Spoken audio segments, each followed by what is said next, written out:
नमस्कार, मी पंजाब डक. आजपासून परत राज्यातला हवामान अंदाज येणार आहे. तर आणखीन असंच हवामान कोरडं राहणार आहे, म्हणून हा राज्यातल्या सर्व शेतकऱ्यांनी अंदाज ठेवायचा. पण राज्यामध्ये 15 तारखेच्या नंतर म्हणजे 15 जुलैपासून 15 जुलै 16 जुलैच्या दरम्यान मुंबईला पाऊस सुरू होणार आहे, नाशिकला पाऊस सुरू होणार आहे, पुण्याकडे पाऊस सुरू होणार आहे, कोकणात देखील पाऊस सुरू होणार आहे.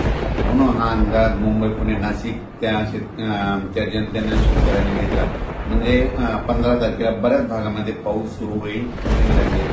त्याच्यानंतर 15-16च्या दरम्यान राज्यामध्ये वेगवेगळ्या भागात म्हणजे पूर्व विदर्भ, पश्चिम विदर्भ, दक्षिण महाराष्ट्र, उत्तर महाराष्ट्र, कोकणपट्टी, खानदेश, मराठवाडा सगळीकडे म्हणजे 15 तारखेपासून दररोज वेगवेगळ्या भागात विखुरलेला स्वरूपाचा पाऊस सुरू होणार आहे. म्हणून या अंदाज सर्व शेतकऱ्यांना घेतला. त्याच्यानंतर 15, 16, 17 पर्यंत हे पाऊस चालत. पुन्हा त्याच्यानंतर हे पाऊस काय होणार आहे, 20 तारखेच्या नंतर परत आणखीन वाढणार आहे. मग 20 जुलैपासून परत मुंबईला जोरदार पाऊस सुरू होईल. 20, 21, 22, 23ला पुण्याकडे देखील जोरदार पाऊस सुरू होईल, नाशिककडे पाऊस सुरू होईल. राज्यात देखील पुन्हा काय होणार आहे, 20 जुलैच्या नंतर बऱ्याच ठिकाणी पाऊस सुरू होईल. म्हणून ह्या अंदाज घ्यायचा. पण विदर्भात, पूर्व विदर्भ आणि पश्चिम विदर्भ, तर त्या शेतकऱ्यांनी खास करून हा अंदाज घ्यायचा.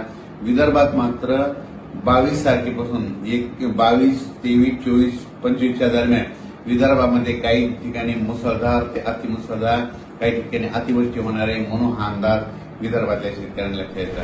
मग सांगायचं झालं तर नागपूर जिल्हा, भंडारा जिल्हा, गोंदिया जिल्हा, चंद्रपूर, यवतमाळ, गडचिरोली, त्याच्यानंतर इकडं यवतमाळ, त्याच्यानंतर अमरावती ह्या परिसरामध्ये काय होणार आहे, 22, 23, 24, 25 दरम्यान काही काही ठिकाणी मुसळधार, कुठं अतिमुसळधार. वर्धा जिल्ह्यात देखील मुसळधार पाऊस पडेल. म्हणून वर्ध्याकरांनी अंदाज घ्यायचा. भंडारा जिल्हा, नागपूर जिल्ह्यात देखील मुसळधार, अतिमुसळधार पाऊस पडणार आहे. म्हणून अंदाज लक्षात घ्यायचा. त्याच्यानंतर इकडं रामटेक त्या भागात तालुक्यातल्या शेतकऱ्यांनी अंदाज लक्षात घ्यायचा. विदर्भात समजा 21 तारखेच्या 22 तारखेपासून पाऊस सुरू झाल्याच्यानंतर एक लो प्रेशर आहे, ते चक्रीवादळ आहे. तर ते काय होणार आहे, मग ते असं विदर्भातून जात असताना मग ते अमरावतीकडे जाईल, अमरावतीला पाऊस पडेल. त्याच्यानंतर अकोल्याला पाऊस पडेल, बुलढाण्याकडे जाईल, हिंगोली, त्याच्यानंतर इकडे परभणी जिल्हा, नांदेड जिल्हा त्या भागात देखील पाऊस पडेल. त्याच्यामुळे तुम्हाला सांगू इच्छितो, ते जात असताना काय होणार आहे, महाराष्ट्रात मात्र इकडे रिमझिम पाऊस पडणार आहे. म्हणून हा अंदाज लक्षात येतात. तिकडे मुसळधार पाऊस पडेल आणि इकडल्या भागामध्ये मराठवाडा झालं, या भागामध्ये काय होईल, रिमझिम पाऊस येईल. म्हणून हे अंदाज सर्व शेतकऱ्यांना लक्षात यायचा. लातूर जिल्हा, बीड जिल्हा, धाराशिव जिल्हा, सोलापूर जिल्हा, बीड जिल्ह्याचा काही भाग, त्याच्यानंतर अहिल्यानगरचा काही भाग, त्या भागामध्ये काय होईल. तसं तर 15 तारखेला बऱ्याच भागामध्ये पाऊस दिसल, 15-16च्या दरम्यान येईल. पण 20 तारखेला मात्र 20, 21ला मात्र तिकडे देखील बऱ्याच भागामध्ये पाऊस आलेला दिसेल. म्हणून हा अंदाज लक्षात यायचा.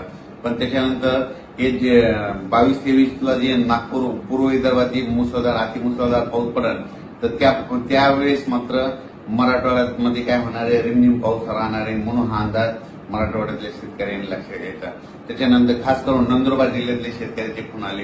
नंदुरबारकडे देखील 15 तारखेला 15-16च्या दरम्यान काही भागामध्ये पाऊस हजेरी लावणार आहे. म्हणून नंदुरबार जिल्ह्यातल्या शेतकऱ्यांनी अंदाज लक्षात घ्यायचा. पण त्याच्यानंतर 20-21ला आणखी ते नंदुरबार जिल्ह्यातला देखील पाऊस पडेल. पण नंदुरबार जिल्ह्यात मात्र 22, 23, 24, 25च्या दरम्यान मात्र चांगला मुसळधार, अतिमुसळधार पाऊस पडणार आहे. म्हणून